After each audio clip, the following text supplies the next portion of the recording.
Okay guys, I wanted to show Nolan Arenado to illustrate a couple of things that I thought were very pertinent to our video. Now the first part isn't perfect because you can see where he starts with his hands, way up there. So he's going to move early, okay? But as you watch, as his foot goes forward, his hands are still going to go back. So, foot forward, hands still going back. Together. Sorry, I went a little far.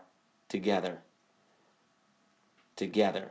Now he moves early because he's going from way up there, so he gets closer, and now as the foot goes forward, he falls into that slot. Now, there we go.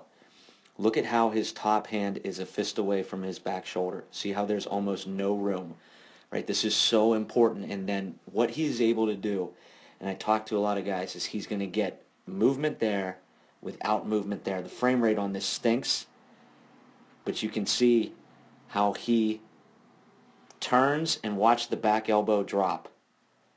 Turn, the back elbow drop, the hands have not started to come forward. That's his stretch right there, right? The other thing that I want to call your attention to is look at that, right?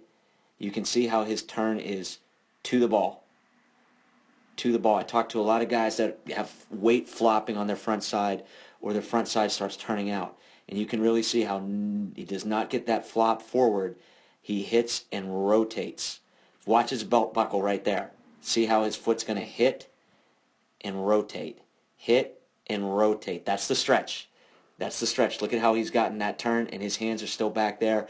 And look how he is still connected to his back shoulder.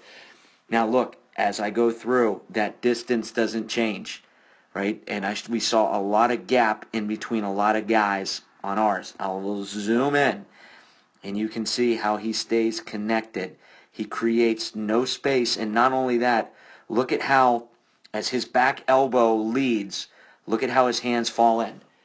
That's what we need to continue to work towards, right? As we start and we get our stretch, let me get back to full screen.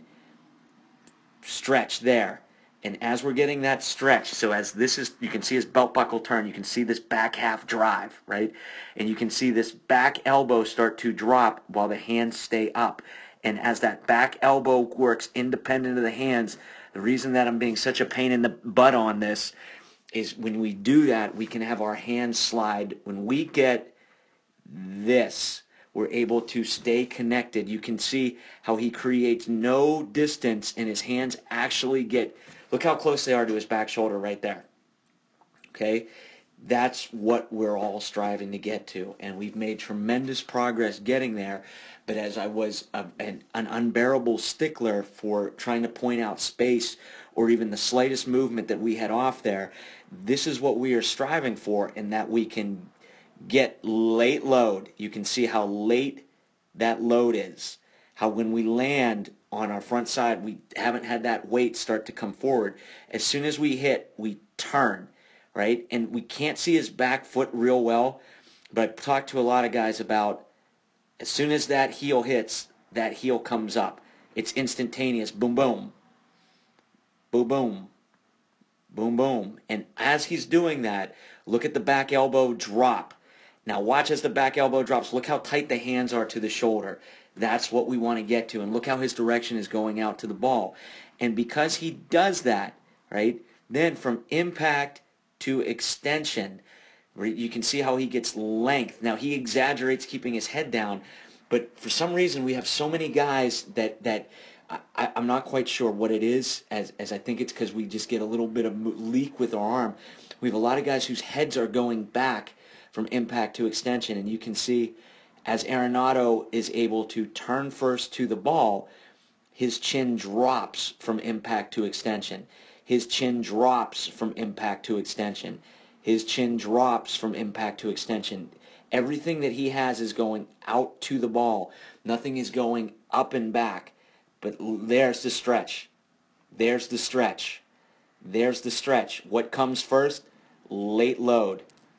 Late load. Late load. And with the stretch and the back elbow independent, then we get the connectivity, right? We can see how he is so tight right there. Then he is able to stay that tight as he gets to the ball.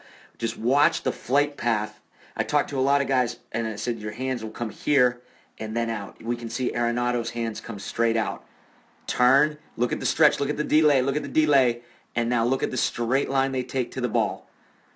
Straight line they take to the ball, and all of his force is going out to the ball. Nothing is going up and back. Okay?